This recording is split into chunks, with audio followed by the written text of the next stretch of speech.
I did not find out my wife was lying to me because of lipstick on a collar, a late-night text, or some stupid mistake people always talk about when they tell stories like this. I found out because an old woman at a charity dinner looked at me the way people look at someone standing too close to the edge of a roof and quietly said, "You should leave before they notice you've started to understand." That was the first honest thing anyone said to me that night. My name is Daniel Mercer. I'm 39 years old. I design hospital expansions, research wings, surgical towers, the kind of buildings rich people put their names on so the public can believe generosity and power are the same thing. I used to think structure meant safety. If something was well built, it held. If it held, you could trust it. Marriage felt like that to me. So did family. So did reputation. So did my wife. Her name was Alara, at least that was the name I married. And for almost 7 months, I believed what most husbands want to believe when they've been lucky enough to marry someone beautiful, composed, and apparently all in on the life they've built together. I believed peace, once earned, could stay. I believed love, once spoken clearly enough, made secrets smaller. I believed if something was wrong in my life, I would feel it. I was wrong about all of that. The event was the Northbridge Children's Foundation Winter Benefit, held that year in the ballroom of the Halston Grand. My late father had helped launch it 20 years earlier when the hospital still pretended philanthropy was about medicine instead of influence. I attended every year for the same reason some people still visit graves on birthdays. Ritual is easier than grief when you've been practicing it long enough. Alara came with me in black that night. Not because she liked black, but because she knew it kept people looking at her longer. She once told me color was a decision and attention was leverage. I remember laughing when she said it, because I thought it was just one of those sharp little lines that made her interesting. Looking back, I realized she meant every word she ever said more literally than I understood. She touched my wrist as we entered the ballroom. She always did that in crowded rooms, not possessive, not nervous, just a light pressure that said, "I'm with you, stay present." It worked on me every time. My mother found us not long after we passed the memorial display for past board chairs. She wore silver, stood straight, and still had that controlled face she had used for years after my father died, a face that let no one feel invited to ask the wrong questions. My mother, Helen Mercer, had perfected the art of giving people nothing while seeming polite enough that they thanked her for it. She kissed my cheek, turned to Alara, and something in her expression changed so quickly I might have missed it if I hadn't grown up watching that woman hide entire storms behind her eyes. She smiled, but only with her mouth. Alara smiled back with the kind of warmth that made strangers trust her too fast. Helen said, "Have we met before?" Alara's answer came without hesitation. "I don't think so, but I've been told I have one of those faces." It was a good answer. Light, easy, forgettable. It should have ended there. Instead, my mother tightened her hand around the stem of her champagne glass until the bowl cracked with a sharp little sound that somehow cut through the room louder than the band. Champagne ran over her fingers. No one else seemed to notice. She looked down, set the glass on a tray, said, "Excuse me," and walked away. Alara watched her go. She did not look startled. She looked irritated for half a second, like something had moved ahead of schedule. Then she put her hand back on my arm and asked if I thought the donor wall looked smaller this year. That was the first moment I should have stopped pretending the night was normal. I didn't. That was my habit then, and maybe still is if I'm being honest. I gave the people I loved extra room to make sense later. It's a slow way to die, that habit, but it keeps a marriage looking healthy right up until the floor drops out from under it. I left Alara near our table to check my coat and answer a message from a contractor. On the way, an elderly woman in security stepped into my path just enough to make me slow down. She was tiny, white-haired, and had that stillness some older people have when they've spent half a lifetime watching everyone else act important. Her name tag said MRS, Win. I smiled the automatic smile you give people when you don't know yet that they're about to change your life. She studied my face for a second and said, "You're Paul Mercer's son." Not a question. "Yes," I said. "I am." She nodded, reached up as if straightening my jacket collar, and slipped something folded into my inside pocket so smoothly I barely felt it. Then she said, Don't read that where anyone can see you." And she kept walking. I stood there for a second, not afraid exactly, just pulled out of the surface of the night.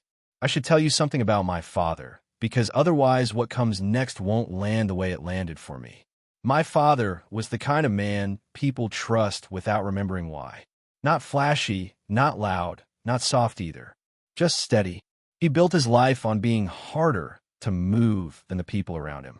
When I was 12, I lied about breaking a neighbor's greenhouse window with a baseball. I denied it twice, then cried, then admitted it. He drove me over that night to apologize and pay for it. On the way home, he said, "A mistake costs what it costs, Daniel. A cover-up keeps charging interest." I remember that line at his funeral. I remembered it again every year after, usually around 2 in the morning when grief stopped behaving and started wandering through the house. He died 4 years ago. Heart attack, that was the official story. Private trip out of state. Hotel room. Sudden. My mother didn't go identify the body. I did. I signed papers. I listened to men in suits explain things in calm voices. I brought him home and buried him and let the version of the story everyone preferred settle over us like concrete. That was the life I walked into the ballroom carrying, and that was the life starting to crack before I understood it.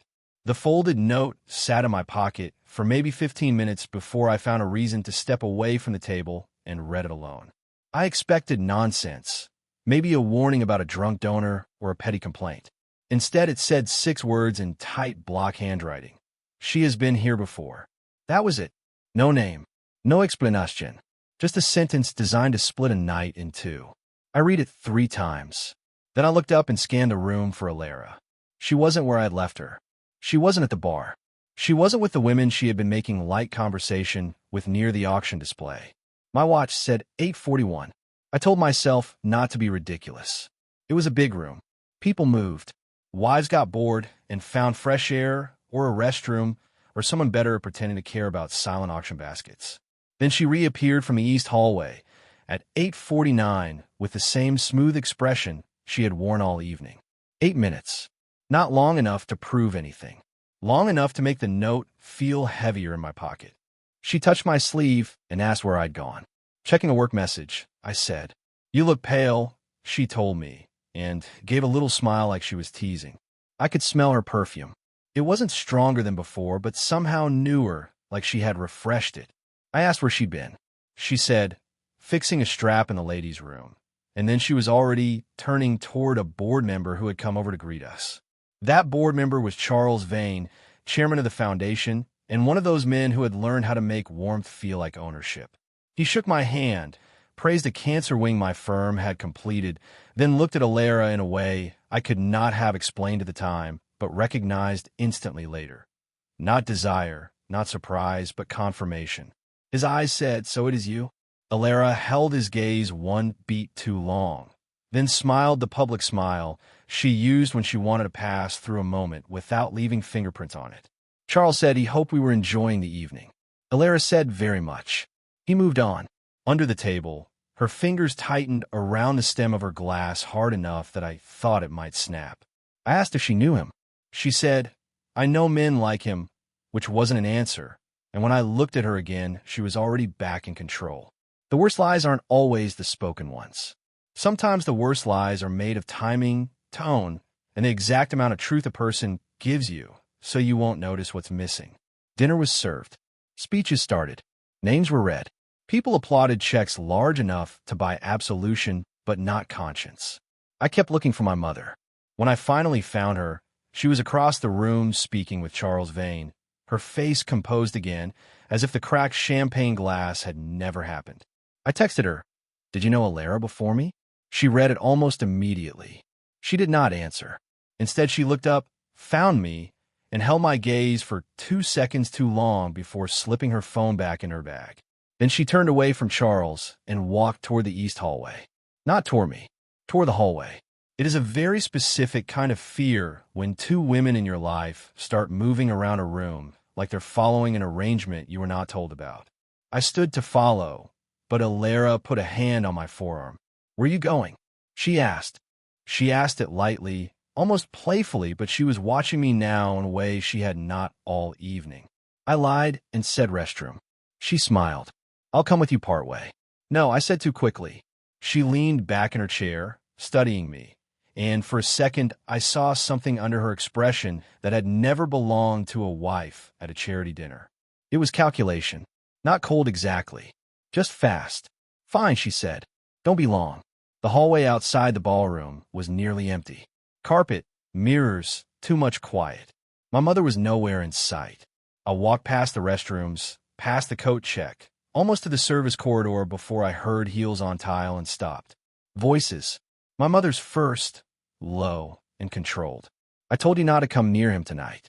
Alara answered, equally low, equally controlled. I wasn't near him. Helen, don't start this here. My mother said, you don't get to call me that. Alara said, then don't speak to me like I'm the problem you failed to bury. That sentence hit me harder than shouting would have. Failed to bury. I should have stepped out then. I should have demanded the truth from both of them. Instead, I stayed where I was, hidden by the corner like a child, listening to adults discuss a death in the next room. My mother spoke again. He doesn't know anything. Alara gave a soft laugh with no humor in it. That's exactly why this is dangerous. Footsteps moved. I backed away just before they rounded the corner. My mother saw me first. Her face changed, but only by a fraction. Alara recovered faster. She walked straight up to me and said, there you are? I was starting to think you'd escaped. She kissed my cheek. Her lips were warm. Her pulse, where her fingers briefly touched my neck, was not elevated at all. That bothered me more than panic would have. She wasn't scrambling. She was managing. My mother said she had been looking for the event director and walked away without another word. I watched her go, then turned to Alara. What was that? I asked. What was what? You and my mother in the hall. She adjusted one earring and gave me a look that would have worked on me a week earlier. Your mother doesn't like me, Daniel. Wealthy mothers almost never do, especially when they think they didn't choose the wife themselves. That answer was elegant and probably good enough for most husbands. It wasn't good enough for me anymore, but I didn't yet know which part of it was false. So I made the most ordinary mistake a man can make when he realizes he's behind in his own life. I accepted the smaller lie because I wasn't ready for the larger one. I went back into the ballroom with her. I smiled when people spoke to us. I sat through the keynote. I donated to the Pediatric Neurology Fund. I let myself behave like a person whose night was still on the rails. But once you see one crack, you start seeing where the pressure sits. Every glance had weight now. Every silence had edges. Mrs. Wynne appeared beside my chair, just before dessert. I hadn't seen her enter the ballroom. She seemed to materialize the way some people do when they've stopped caring whether they belong in places like that. She bent slightly and said, Is that your wife? Not your date. Not Alara. Your wife. Yes, I said. She nodded once. Then she asked, How much do you trust your father's death certificate? Istir de her. She did not blink. Before I could answer, she said, Finish nothing. Drink nothing. Come with me in 2 minutes. If anyone asks, you got a call from your office. Then she walked away. You can measure the turning point of a life in all kinds of ways. Mine, if you need a number, happened at 9:26 p.m. with half a glass of untouched wine in front of me and my wife talking softly to Charles Vane as if they had just met, while an old security woman I had never seen before asked me how much I trusted the paper that explained my father's death. I looked at Alara. She laughed at something Charles said, but her eyes flicked once, very quickly, to the hallway where Mrs. Wynne had disappeared. Not a random glance. A check. Then she looked back at Charles and touched the base of her glass without lifting it. They knew each other, or they knew of each other, or they were both afraid of the same thing. In that moment, I stopped asking the wrong question. The wrong question had been, Is my wife lying to me? The right question was, about what? And who else already knows? I stood. Alara looked up immediately. Work, I said, lifting my phone. She searched my face for half a second, smiled for Charles, and said, Don't be long. Again the same line. Again perfectly calm. I walked out without looking back. Mrs. Wynne was waiting near a service door at the end of the east corridor with a ring of keys in one hand and no expression at all. You've got maybe 5 minutes before someone notices a pattern, she said. Then she opened the door and added, Your father didn't die where they told you he died. And your wife is not the first woman to walk into that ballroom under a name that wasn't hers. That was how she got me through the door. Not with proof, not with drama, just two sentences impossible to ignore. I followed her in. The door Mrs. Wynne opened led into a narrow service hallway that smelled faintly like cleaning chemicals and old carpet. The sound of the ballroom disappeared almost immediately behind us. Music, applause, glasses clinking, everything softened until it was just a dull vibration somewhere through the walls. Mrs. Wynne did not look back to see if I followed. She already knew I would. People only ask questions like the one she asked me if they're prepared for the answer to hurt. She stopped outside a small security office and unlocked it with the same steady hand she had used when she slipped the note into my pocket earlier. Inside were monitors, a desk, and a metal cabinet full of logbooks. Nothing dramatic. No flashing alarms. Just a quiet kind of room where inconvenient truths sit and wait for someone brave or foolish enough to look at them. She gestured for me to come in and shut the door. I did. For a moment, neither of us spoke. She studied me the same way she had near the coat check, like someone confirming a memory against the real thing. Finally, she said, "You look more like your father than you realize." I didn't answer. I was too busy trying to decide whether she was about to tell me something real or whether I had just walked into the strangest misunderstanding of my life. She pulled one of the logbooks from the cabinet and set it on the desk. The cover read Security Events Archive. The year written along the spine was 4 years old. The year my father died. I felt the first real drop of cold in my stomach then. Not panic. Something slower. Recognition, maybe. Mrs. Wynne opened the logbook to a page marked with a folded corner and tapped a line with her finger. Dr. Paul Mercer. Sign out time. 9:47 p.m. I stared at the line for a long time before the meaning reached the part of my brain that could process it. "That's not possible," I said. "He died in Denver." "That's what the report said." She nodded calmly. "That's what the report said." She turned to the monitors and inserted a small drive into one of the terminals. The footage that appeared was grainy and slightly washed out with age. The timestamp matched the year on the logbook. The lobby of the same hotel I had just walked through an hour earlier filled the screen. Instead, she leaned back slightly against the desk and folded her arms. "There's another thing you should know," she said. The words slid into place slowly. "My wife, Charles Vane. My mother." The board members laughing in the ballroom while auction numbers climbed higher and higher. "You think they killed him?" She shook her head once. "I think he was about to expose something they couldn't afford to let him expose." "That's different." My phone buzzed a third time. Another message from Alara. "Daniel, where are you?" I typed a quick reply before I could second-guess it. "Still on a call. 5 minutes." I slipped the phone back into my pocket. Mrs. Wynne watched me do it with quiet approval. "You're learning faster than most people do," she said. "Learning what?" I asked. "That the truth rarely waits politely until you're ready for it." For a few seconds after Mrs. Wynne said that, neither of us spoke. The monitors hummed softly in the background, and the frozen image of the elevator doors stared back at me like a photograph of a moment no one had meant to capture. My father inside. A woman whose name I didn't recognize stepping in behind him. A story that had apparently ended somewhere else entirely. I realized then that the strange thing about learning the first real truth in a long time is not the shock. It's the quiet rearranging of everything that came before it. The past doesn't disappear. It just shifts into new positions. And suddenly a lot of things that used to feel normal start looking like mistakes you made because you trusted the wrong silence.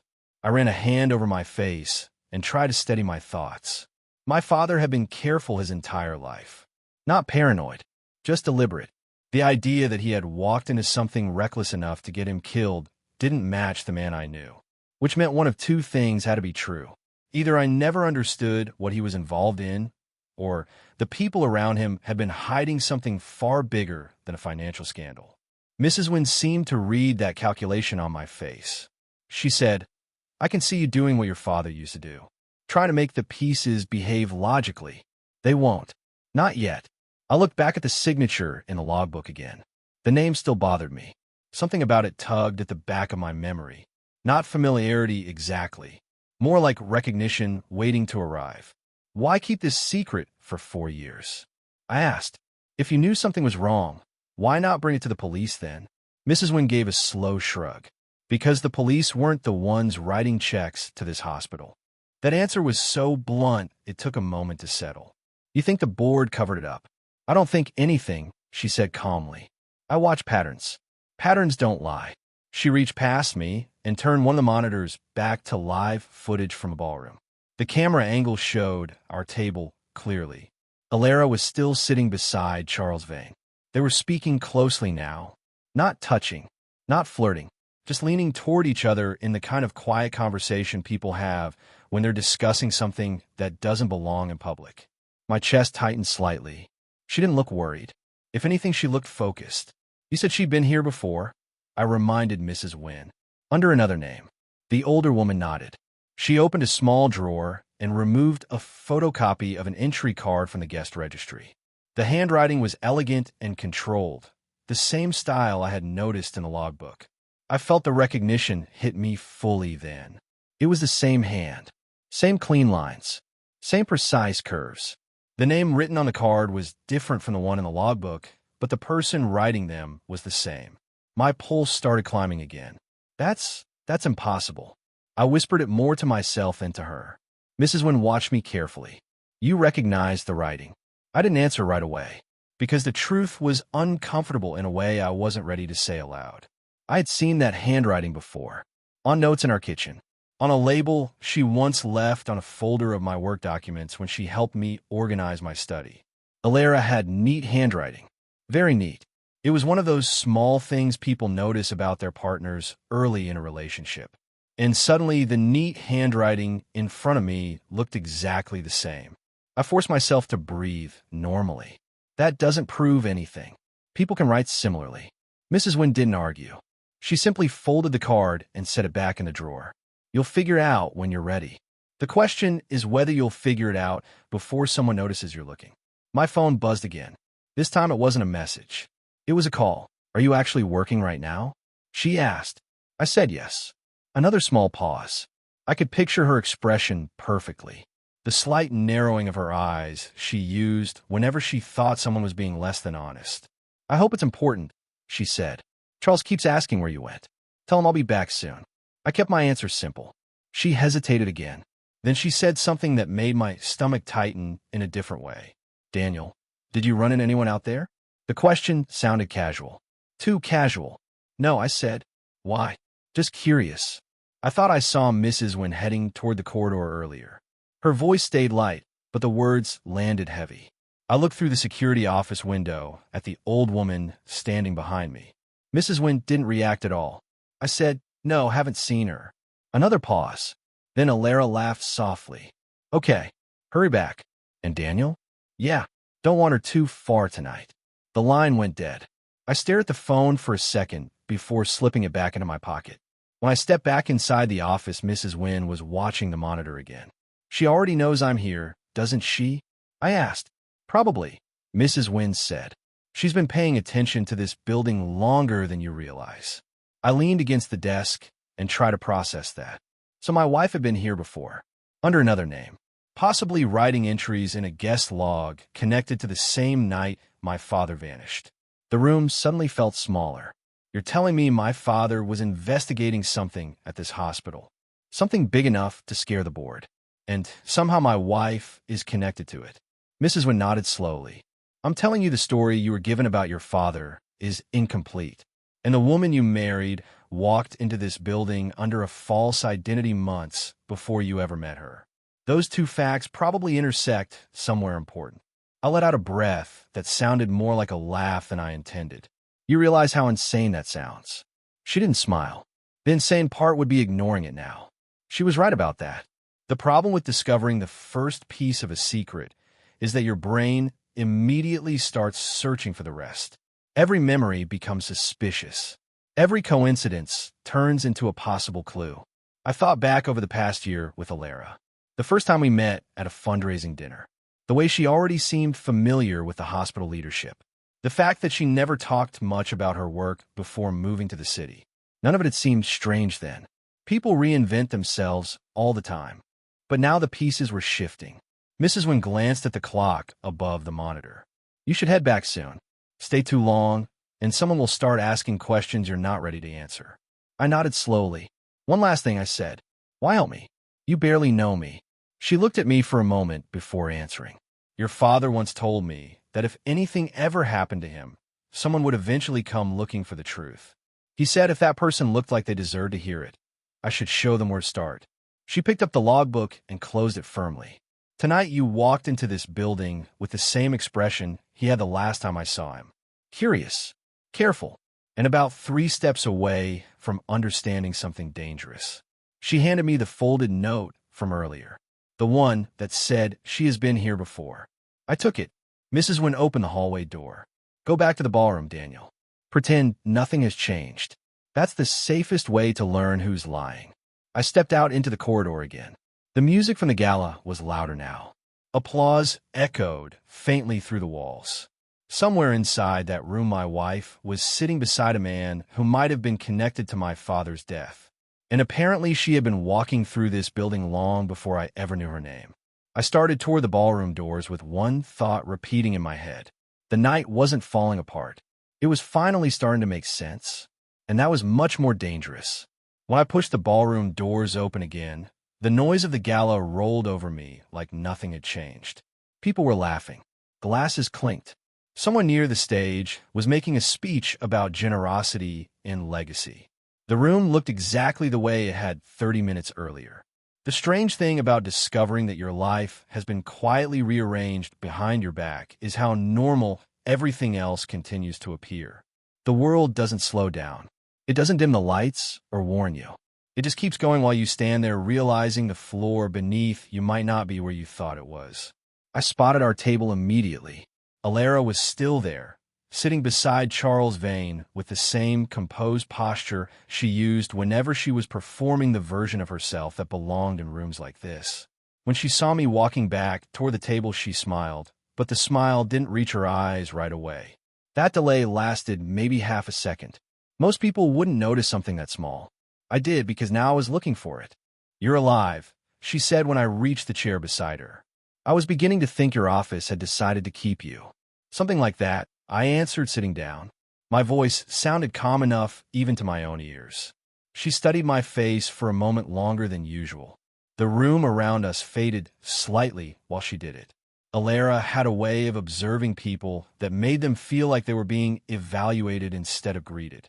When she finally looked away, she lifted her glass and took a small sip. Charles Vane leaned forward slightly across the table. Everything all right, Daniel? He asked. You stepped out pretty suddenly. Work call, I said.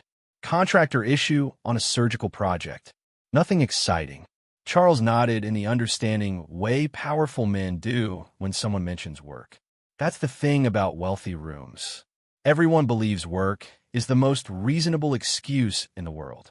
Alara's fingers rested lightly on the tablecloth beside her glass. I noticed a tiny tension in them before she spoke. You missed the foundation update, she said. Apparently, the pediatric wing expansion is ahead of schedule. That sounded like good news, but something about the way she said it felt more like a test. I nodded. Good. My father would have liked that. That line landed quietly between us. Alara didn't answer immediately.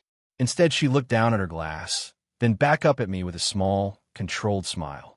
Yes, she said softly. I think you would have.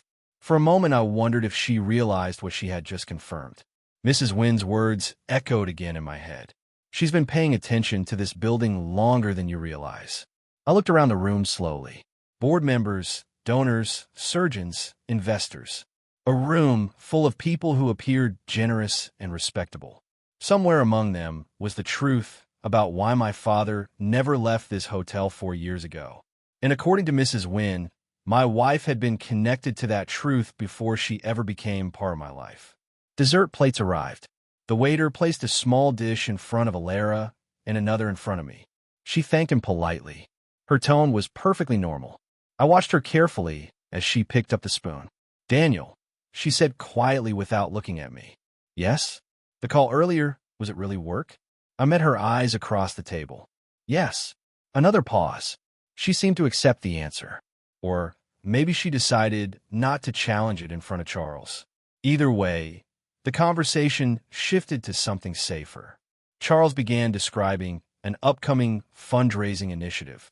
I nodded along when appropriate, but most of my attention had moved to the edges of the room. My mother was standing near the far wall now, speaking to a group of hospital executives. Her posture was as composed as ever, but when her gaze drifted across the ballroom and found mine, something flickered there. Not surprise, not panic, something closer to recognition, as if she already knew exactly where I had been and exactly what I had seen. The band began playing again near the stage. People started rising from their tables, drifting toward the dance floor. Charles eventually excused himself to greet a group of donors near the front. When he stood up, Alara watched him go with a thoughtful expression I had never noticed before. For a moment, we were alone at the table. She leaned slightly toward me. "Did you really talk to Mrs. Wynne?" she asked quietly. The directness of the question caught me off guard. I kept my voice steady. "Why would you ask that?" "Because she's been watching you all night," Alara said. "And because she has a habit of involving herself in things that don't concern her." I studied her face carefully. "You sound like you know her well." Her expression remained neutral. "Everyone who spends enough time around this hospital knows Mrs. Wynne. She sees more than people realize." That answer was smooth. Too smooth. I leaned back slightly in my chair. "You've spent a lot of time around this hospital, haven't you?" I said. Alara looked at me again, that sharp assessing look returning for a moment. "Why do you say that?" "Just curious." The question hung in the air between us. For the first time that evening, she didn't respond immediately. Her eyes searched mine like she was measuring how much I already knew. Then she smiled lightly and picked up her glass again. "Hospitals like this attract the same kinds of people, Daniel. Donors, consultants, researchers. I've attended events here before." That explanation was technically harmless, but it didn't answer the real question I had asked. My phone buzzed again in my pocket. This time it wasn't Alara. It was my mother. A single text message. "We need to talk. Now." I glanced toward her again across the room. She was already walking toward the east hallway, the same hallway where Mrs. Wynne had taken me earlier. I looked back at Alara. "My mother wants to see me," I said. Alara tilted her head slightly. "About what?" I shrugged. "Probably something about the foundation." She studied me again for a second. Then she nodded. "Go ahead. I'll be right here." That sentence sounded normal enough, but something in her voice suggested she was listening for something else, something she expected to happen next. I stood from the table and walked across the ballroom. My heart was beating faster now, though I kept my pace even. When I reached the hallway entrance, my mother was already waiting. The moment the doors closed behind me, she turned to face me. "You went into the security office," she said. It wasn't a question. I looked at her calmly. "Yes." She closed her eyes briefly, like someone bracing for a long-expected impact. "What did she show you?" "The elevator footage," I said. "And a logbook." My mother exhaled slowly. I knew that woman would eventually interfere. I watched her carefully. "Why didn't you ever tell me?" I asked. Her eyes opened again. "Because telling you would have put you in danger," she said quietly. The answer was immediate, but it didn't sound rehearsed. It sounded tired. "What danger?" I pressed. She stepped closer to me in the quiet hallway. "Daniel, the men in that ballroom tonight control millions of dollars in hospital funding. They control research grants, political connections, entire careers. Your father discovered something about their finances 4 years ago that would have destroyed them." I felt my chest tighten again. The same explanation Mrs. Wynne had hinted at earlier. "Fraud," I said. My mother shook her head slowly. "Not just fraud. Something worse." She glanced toward the ballroom doors before continuing. "Your father wasn't gathering evidence to report them. He was gathering evidence to protect someone." That sentence landed harder than anything else she had said so far. "Protect who?" I asked. My mother looked at me with an expression I had never seen before. Something between regret and resignation. "The woman you married." My mind went completely still. "Alara?" My mother nodded once. "Daniel, the reason your father died was because he got too close to understanding who she really is." For a moment, I honestly thought I had misheard her. The hallway was quiet except for the distant music leaking through the ballroom doors, And my mother stood in front of me with the same calm posture she had carried through every crisis in our family for as long as I could remember. But the sentence she had just spoken didn't belong to that calm world. It belonged somewhere else entirely. Istir daher. That doesn't make any sense, I said finally. My voice sounded flat even to me. I didn't even know Alara 4 years ago. My mother nodded once, slowly, like she had expected that response. That's exactly why it was so dangerous, she said. Your father didn't know her as your wife. He knew her as someone else. I felt the floor shift again under my understanding of the past year. Someone else how? I asked. My mother didn't answer immediately. Instead, she looked back toward the ballroom doors, listening to the muffled applause from inside, as if measuring how much time we had before someone came looking for us. Then she said quietly, your father discovered that someone inside the hospital foundation had been moving large donations through a series of shell accounts. At first, it looked like tax manipulation, something ugly but common in organizations that size. But the deeper he looked, the clearer it became that the money wasn't just disappearing. It was being redirected. To who? I asked. To people who didn't exist on paper, she said. At least not under their real names. My head was starting to ache from the pace at which everything was shifting, and Alara was one of them. My mother's eyes met mine, and for the first time that evening there was real pain there. She was part of the trail your father was following, she said. He believed she might be the key to exposing the entire system. I felt a short, disbelieving laugh escape before I could stop it. So your explanation is that I accidentally married the woman my father died investigating? My mother didn't smile. Daniel, she said quietly, I don't believe anything about that marriage was accidental. That sentence landed harder than anything else she had said so far. I felt the air leave my lungs slowly. You're saying she planned it. I'm saying she entered your life with a purpose, my mother replied. I turned away for a moment and stared down the long hallway toward the security office. My mind was racing through memories of the last year with Alara. Our first meeting at a benefit dinner, the way she had seemed so comfortable around the hospital board, the ease with which she moved through donor events like someone who had been doing it for years. At the time, it had felt like confidence. Now it looked like preparation. Why didn't you tell me any of this? I asked without turning back. My mother answered quietly. Because I didn't know whether she was still involved. I turned toward her again. You let me marry her. She held my gaze. I hoped I was wrong. The honesty in that sentence stopped my anger before it could build. For a few seconds, neither of us spoke. Then I said, Mrs. Wynne showed me the elevator footage. The woman who went upstairs with Dad. Do you know who she was? My mother's expression tightened slightly. Yes. Was it Alara? I asked. She shook her head once. No. That answer surprised me more than I expected. Then who? My mother hesitated just long enough to make the silence heavy. Someone who worked with her. I felt the puzzle rearranging again. So, Alara wasn't the woman in the elevator. No, my mother said quietly. But she was the reason your father went to that meeting in the first place. The ballroom doors opened briefly at the far end of the corridor, and laughter spilled into the hallway before the doors closed again. My mother lowered her voice. Your father believed Alara was the only person who could identify the people behind the financial network he uncovered. He arranged to meet one of her associates that night to get confirmation. And he never came back, I said. My mother nodded. The next morning we were told he died in another state. I ran a hand over my face slowly. And you just accepted that? My mother's eyes hardened slightly. No, she said. I accepted that whoever controlled that money also controlled the narrative.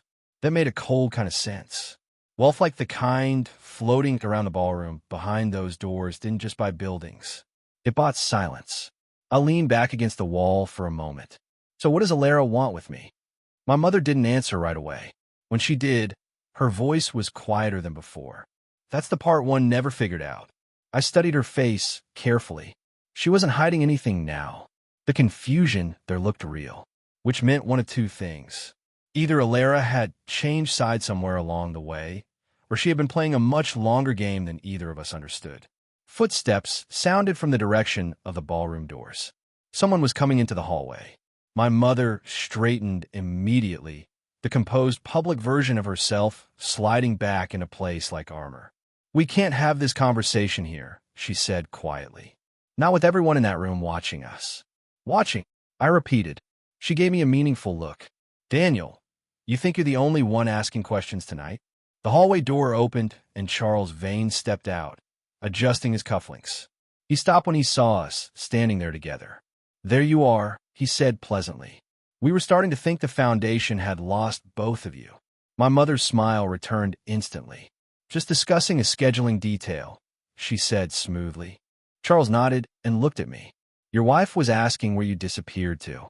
Something about the way he said that made it clear he already suspected more than he was showing. I forced a casual shrug. Work never respects charity events. Charles chuckled lightly. Isn't that the truth? He gestured back toward the ballroom. Come back in. The next auction item is about to start. My mother and I exchanged one quick glance before following him through the doors. The room felt different now. Not because anything had actually changed, but because I had. I saw the conversations differently. The quiet clusters of board members talking near the stage. The donors leaning close to one another, as if exchanging more than polite remarks. And at our table, Alara sat exactly where I had left her, watching the room with the same composed attention she had shown all night. When she saw me returning beside Charles and my mother, her eyes flicked briefly between us. Not confused, not surprised, calculating. She knew something had shifted. I could see it in the way she straightened slightly in her chair. When I reached the table, she smiled the same calm smile she had worn all evening. Everything all right? She asked. I met her eyes across the table. For the first time since I met her, I had no idea which version of this woman I was looking at. My wife, a stranger, or the person my father died, trying to understand. Yeah, I said slowly. Everything's fine. But even as I said it, I realized something that made the room feel colder. The question wasn't whether Alara had secrets. The question was whether she had just been waiting for me to find them. For a few seconds after I said everything was fine, none of us moved. The auctioneer's voice echoed from the stage while people raised paddles around the room. But the noise felt distant, like it belonged to a different event happening somewhere else in the building. Alara studied my face carefully. Not suspicious, not frightened, just attentive in the way someone listens when they know the conversation hasn't started yet, but soon will. My mother took the seat beside me without speaking. Charles Vane returned to the front of the room where several donors were gathering near the stage. The moment he turned away, Alara leaned slightly toward me. You look like someone just told you a ghost story, she said quietly. Her tone was light, but her eyes were searching. Maybe they did, I answered. She watched me for a moment longer. Then she sat back and folded her hands calmly in front of her. Daniel, she said, if you want to ask me something, you should probably do it soon. The directness of that sentence caught me off guard again. She wasn't pretending ignorance. She wasn't even pretending comfort. She sounded like someone who had already calculated the direction the night was moving and decided there was no point delaying it. I glanced briefly toward my mother. She was watching us with the same controlled expression she had worn all evening, but her shoulders had tightened slightly. Alara followed my gaze and smiled faintly. Ah, she said softly. So you talked to her. I leaned closer across the table. What exactly are you involved in? I asked quietly. Alara did not answer immediately. Instead, she picked up her glass, rotated it slowly between her fingers, and studied the room for a second before speaking. That depends on which version of the story you heard first, she said. The one where I'm responsible for your father's death? My chest tightened slightly. You knew about that? She gave a small shrug. Daniel, the moment Mrs. Wynne pulled you into that hallway, this evening stopped being subtle. Her voice remained calm, but something about the way she said Mrs. Wynne's name made it clear she had been aware of the older woman for far longer than I had. So tell me the real version, I said. She finally met my eyes again. The composure in her face was still there, but something else had appeared underneath it now. Something heavier. Your father wasn't investigating me, she said quietly. He was protecting me. That answer landed harder than I expected. From who? I asked. Alara's gaze shifted briefly toward the far side of the ballroom, where Charles Vane stood speaking to a group of donors.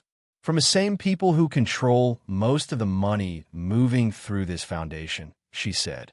People who learned a long time ago that hospitals are the perfect place to hide financial networks. Everyone assumes charity is honest. I felt my pulse climb again. And you were part of that network?